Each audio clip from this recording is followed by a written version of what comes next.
आज हमारे चैनल के सीनियर जिन्होंने काफ़ी बातें लोगों को बड़ा हैप्पी किया, और आज हमारे जो एंकर हैं जनाब साबर साहब बड़े कॉमेडी माहौल में हैं, तो कैंडली रिक्वेस्ट है, आज तो पूरा सर को देखे तो गोभी का फूल लग रहा है, चेहरे को देखो तो कमाल नैन दी अख वर्गा। लो जी, मैं मैक जो है ना अपने सीनियर साबर साहब को देता हूँ। ये जी बात कीजिए। बिस्मिल्लाहिर्रहमानिर्रहीम। अस्सलाम वालेकुम नाज़रीन, आप देख रहे हैं बुलंदी टीवी नेटवर्क और मैं हूँ आपका होस्ट साबिर अली चौधरी। तो जनाब, मैं आपको लिए चलता हूँ मुल्तान रोड अयूब मार्केट, जहाँ पे एक बहुत छुपे हुए रुस्तम हैं और ये फ़न उनका एजाज़ है। अनथक मेहनत के साथ, लगन के साथ, जुनून के साथ ये देखें आप, चारों तरफ बनाव सिंगार आपको नज़र आ रहा है और हर एक्टर को बनाने में उनका नाम अरूज पे लाने में इनका सबसे बड़ा हाथ है। अगर मेकअप नहीं तो आर्टिस्ट नहीं। बदसूरत को खूबसूरत बनाना ये तो अल्लाह की काविश है, लेकिन दुनियादारी में रह के इनका भी एक बहुत बड़ा फ़न है। तो मिलते हैं साजिद अली से और इनसे पूछते हैं कि आया ये फ़न आपने कहाँ से सीखा और क्या आपकी लगन थी कि शोबिस के हवाले से आपने ये तमाम जो है ना कैटेगरी आपने रखी हुई है। तो बहुत से मैंने मेकअप मैन देखे, स्टूडियो में भी देखे, स्टूडियो से बाहर भी, लेकिन जो यहाँ पे हमने देखा रख रखाव कमाल का, और ये इनकी लगन से पता चल गया है, इस अंदाज से पता चल गया कि वाकई ये महारत रखते हैं। तो अभी मिलते हैं साजिद साहब से बात और वो पूछते हैं कि आया ये फ़न कब आपके दिल में आया, कब आपने सीखा और किससे सीखा, और ये जुनून आखिर क्यों।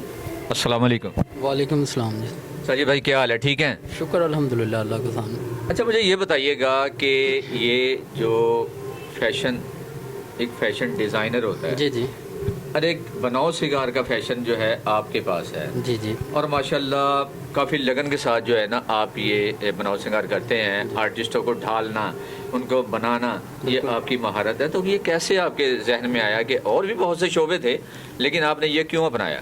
बस दिली एक शौक़ था मेरा, शुरू से शौक़ था कि मेकअप आर्टिस्ट ही बनना है और एक्टरों की खिदमत के लिए एक जुनून था अपने अंदर, वो हमने रखा हुआ है। आज भी ओपन करके बैठे, फिल्म इंडस्ट्री का कोई हालात नहीं है, हमारा कोई किरदार इधर नहीं जा रहा। हमारे शान साहब हैं, वो बैठ गए इस्तीफ़ा दे के। मेन एक्टर हमारे बड़े हैं जो वो बिल्कुल बैठ गए, जिनके हवाले से हमने चलना था वो बैठे हुए हैं। लेकिन आज भी हम उम्मीद अल्लाह पे लगा के बैठे हैं, हमने इंडस्ट्री को छोड़ा नहीं। हमने आखिर पैसा खर्च करके हम बैठे हुए इधर अल्लाह की आस पे, और इन्हीं पे आसरा है ना हमें इंडस्ट्री के साथ। कोई हमारे पाकिस्तानी मुल्क वाले जो हमारे वज़ीर आज़म हैं, इनको हमारा सोचना चाहिए। मरियम नवाज़ साहब इस टाइम है, उनको हमारी तरफ देखना चाहिए, इंडस्ट्री की तरफ कोई देख नहीं रहा। यानी ये है कि ये बड़ी जो है ना मान पड़ गई है जो इंडस्ट्री है, जो काफ़ी आर्टिस्ट जो है ना, देखें कोई कराची चले गए हैं, कोई आउट हो गए हैं, तो ये सिर्फ मायूसी है क्योंकि प्रोड्यूसर जो है ना फिल्म बनाने वाला, उसका सबसे पहले अब इस माहौल के अंदर ये जहन में है कि यार अगर मैं पैसा लगाऊंगा तो बचेगा नहीं, लॉस हो जाएगा। बिल्कुल ठीक है। आर्टिस्ट हैं तो वो कहते हैं अगर फिल्म बनेगी तो इससे मुझे क्या मिलेगा। तो ये इसी तरह ये दौर जो है ना गुजर रहा है। लेकिन वाकई सही आपने कहा है कि हमारे जो है ना हुकूमती सतह पे ये ख्याल होना चाहिए, बिल्कुल होना चाहिए, टैक्सेस माफ़ होने चाहिए। तो ये है फिर निगार खाने जो है ना ये आबाद होंगे, फैमिली बाहर आएंगी तफरीह के लिए, हर बंदा तफरीह चाहता है। बिल्कुल ऐसी बात। तो अगर आप चाहें मसलन होता ही है, मायूसी का आलम है, तो ये क्या होना चाहिए कि कोई नया ऐसा कि जो ये इस दौर से जो गुजर रहे हैं, आप उम्मीद लगा के बैठे हुए हैं कि हमें उम्मीद है कि इंशाल्लाह फिर वो दौर आएगा, आखिर वो दौर कब आएगा? ये तो हमारे ऊपर जो बैठे हैं बड़े, इनको सोचना चाहिए। हमारी तरफ अगर तवज्जो करते तो इंशाल्लाह आज हम कामयाब हैं। ठीक है, तो हम तो आज उम्मीद ला के बैठे हैं। तो इसलिए मरियम नवाज़ साहिबा के आगे अपील है कि हमारी फिल्म इंडस्ट्री की तरफ कोई कभी किसी ने तवज्जो नहीं की, कभी किसी ने नहीं इधर देखा भी कोई बैठा है आस लगा के बैठा है। को हम भी बच्चों के लिए रोज़ी के लिए घर से निकलते हैं, तो हमने शाम को फिर ऐसे चले जाना है। 100 रुपये इधर यूनिट है बिजली का, ठीक है, किराए हम घर से ला कर दे रहे हैं। ये सारा आज तवज्जो लगा के बैठेगा हमारी इंडस्ट्री कामयाब होगी, लेकिन आज तक कुछ भी नहीं है। किराए बाहर से आ रहे हैं, हमारे बिजली के खर्चे हैं, जो अखरायात हैं, जो मेहमान आने जाने, हमने बाहर से कमा कर लगा। इंडस्ट्री से हम 1 रुपया नहीं कमा रहे, आस लगा के बैठे हुए हैं कि अल्लाह कभी कामयाब करेगा हमारी इंडस्ट्री। इंशाल्लाह ये ज़रूर आपकी उम्मीदें रंग लाएंगी, आपके अंदर फ़न है, महारत है, तो इंशाल्लाह एक ना एक दिन ज़रूर फिर दोबारा कामयाबी होगी और फिल्म नगरी में रौनक आएगी। क्योंकि अब वो फिल्में बन रही हैं जो सिर्फ एक कार्ड सिस्टम है, बिल्कुल, जिसमें 10 लाख 20 लाख 15 लाख 12 लाख रुपया लगा के तो वो फिल्म बन रही है। पहले ये होता था कि जो सिनेमा है ना, वो पीछे पीछे होते थे सिनेमा मालिकान, जो पैसा दे के तो फिल्म लगाते थे। बिल्कुल ऐसी बात। अब ऐसा हो गया कि हम अगर फिल्म बना रहे हैं तो सिनेमा के लिए बना रहे हैं। हाँ, सिनेमा के पीछे हैं भाई, ये लो जी हमारी फिल्म लगाएं, हम जेब से पैसे दे रहे हैं, क्या फ़ायदा भी हमें ये काम करने का। हाँ, टैक्स अलग पे करने हैं, पल्ले से पैसे देने हैं, तो फिर इंतज़ार करना है। आखिर क्या होता है, दूसरे तीसरे शो में पता चलता है जनाब ये तो फिल्म फ्लॉप हो गई है, और जनाब सिनेमा ने अपना जो भी मुआवजा था वो उन्होंने ले लिया और पार्टी जो बैठ जाती है। तो ये ज़रूर ध्यान रखना चाहिए, गवर्नमेंट को इस तरफ सोचना चाहिए। आपका जो फ़न है ये माशाल्लाह बड़ी बारीक बीनी का फ़न है, बिल्कुल ऐसे ही। तो हर बंदे को इधर ख्याल करना चाहिए, हुकूमती सतह पे भी ख्याल करना चाहिए। आप लोगों ने आखिर यहाँ से ही कमाना है, बिल्कुल ऐसे, बच्चों का पेट पालना है। ये किस तरह ये सिलसिला चलेगा, ये बड़ी मायूसी का आलम है।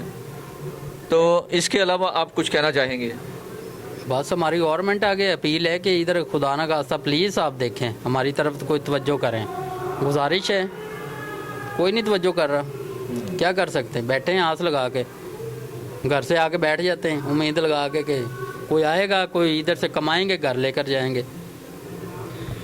लो जी नाजरीन, आपने सुना साजिद भाई की ये दास्तान है, गमज़दा दास्तान है। उम्मीद लगा के बैठे हैं कि एक ना एक दिन ज़रूर वो दौर आएगा, वो रौनक होगी, वो दबदबा होगा। जिस तरह पहले होती थी रौनकें, ये हर टाइम मसरूफ़ होते थे, अब इंतज़ार कर रहे हैं कि ये मसरूफियत कब होगी। तो नादरीन, ये आप मुझे देख रहे हैं, ये भी साजिद भाई का कमाल है। उन्होंने कहा नहीं जी तुसी इंज लगोगे, बहुत सोहने लगोगे, जे इंज बनाओ संगार होएगा तो ज़बरदस्त लगोगे। यानी उनके अंदर जो फ़न था, उन्होंने कहा सारा है विगल आके तो देखो तुसी। मैं क्या चलें देखते हैं, ये साजिद भाई का कमाल है। और कसम खुदा दी मैं साबर अली चौधरी है और ना समझे जे मैं वही है गा, लेकिन साजिद भाई ने पता नहीं की बनाता। अच्छा, तो मुझे ये बताइएगा कि अगर आपको कोई काम मिलता है, जैसे कोई भी फिल्म है जी जी, अगर वो मिलता है तो एक फ़िल्म का आपका तकरीबन क्या मुआवजा हो जाता है, ताकि ये भी ऑडियंस जानना चाहती है कि ये मेकअप मैन को आखिर क्या मिलता है? ये तो गेटअप पे है ना, इंडस्ट्री में फिल्म में कितने गेटअप करना है, लड़की को मेकअप कितने करनी है, एक लड़की हैं, 2 हैं, गेटअप वाले कितने हैं, मूछें दाढ़ी लगानी है, बिग लगानी है, उस हिसाब से तकरीबन 4000 5000 रुपया होता है एक दिन का। यानी कि पर डे जो है 4 से 5000 रुपये। इसमें मेकअप शामिल है, बिगें शामिल है, हर चीज़ कंप्लीट हमने करके शाम को पैकअप के बाद हमें 4000 में फाइनल हो, 5 में फाइनल हो, वो हमें मिलना है। यानी एक शिफ्ट जो है, हाँ जी, एक शिफ्ट में इतना होता है यानी, बिल्कुल ऐसे, ठीक है। हाँ जी, तो उम्मीद है इंशाल्लाह उम्मीद यही है कि अल्लाह पाक आपकी रोज़ी रोटी उसी तरह बहाल होगी और निगार खानों में रौनक रहेगी। अब काफ़ी लोग आ रहे हैं जो फ़िल्म बनाने चाह रहे हैं और ज़रूर इंशाल्लाह वो दौर आएगा। हमारी भी दुआ है कि अल्लाह ताला आपको जो है ना इसी तरह मसरूफ़ तरीन रखे और ये आपकी जो आस उम्मीद है ये भी अल्लाह पाक जो है ना आपकी पूरी करे, क्योंकि रब बड़ा गफूर रहीम है। तो इंशाल्लाह आपकी दुआएं, आपका अंदाज, आपका ये रखरखाव, आपका ये काम इंशाल्लाह फिर एक बार फिर चमकेगा। ऑडियंस को कुछ कहना चाहें या फिल्म बीन को कुछ कहना चाहें या कोई ऐसा मैसेज तो ज़रूर। हमारे प्रोड्यूसर और आर्टिस्ट जो हमारे इस टाइम हैं काम कर रहे हैं, तो उनको प्लीज़ हम अपने स्टूडियो वाले से बोल रहे हैं, अगर कोई फ़िल्म और ड्रामे के लिए आता है करने के लिए तो प्लीज़ उनको लूटा कम करें, ठीक है, फिर आइंदा भी अगला काम भी वो करवाए, ठीक है ना। ये ना हो कि एक दफ़ा आए तो हम उसको बिल्कुल उसकी जेब ही काट लें तो फिर आइंदा पर वो काम नहीं करेगा, ठीक है। ये हमारा अपने आवाम के आगे अपील है, जो हमारे स्टूडियो के आर्टिस्ट हैं, हमारे भाई हैं, उनके आगे गुजारिश है, प्लीज़ उतना मुआवजा लिया करें जितना हमारा हक़ है रिज़्क़ हलाल के लिए। ये बात आपने बहुत अच्छी कही, क्योंकि प्रोड्यूसर जब आता है ना मार्केट के अंदर तो वो कुछ लेके आता है, कुछ जहन लेके आता है। यहाँ जब आते हैं तो एक दूसरे की टांग खींचने में लगे रहते हैं कि यार इससे ये ले लो। आखिरकार वो क्या टाइम आ जाता है कि वो ना वो फिल्म कामयाब होती है, आखिर प्रोड्यूसर जो है मायूसी के आलम में बाहर चला जाता है और बुराई लेके चला जाता है। तो ये आपकी बात बहुत अच्छी है। तो इंशाल्लाह फिर मिलते हैं नई बात के साथ नए सेट पे। जब तक के लिए इजाज़त लो नाजरीन, देखते रहिएगा बुलंदी टीवी नेटवर्क। इसके साथ मैं इजाज़त चाहूँगा। खुदा हाफिज़।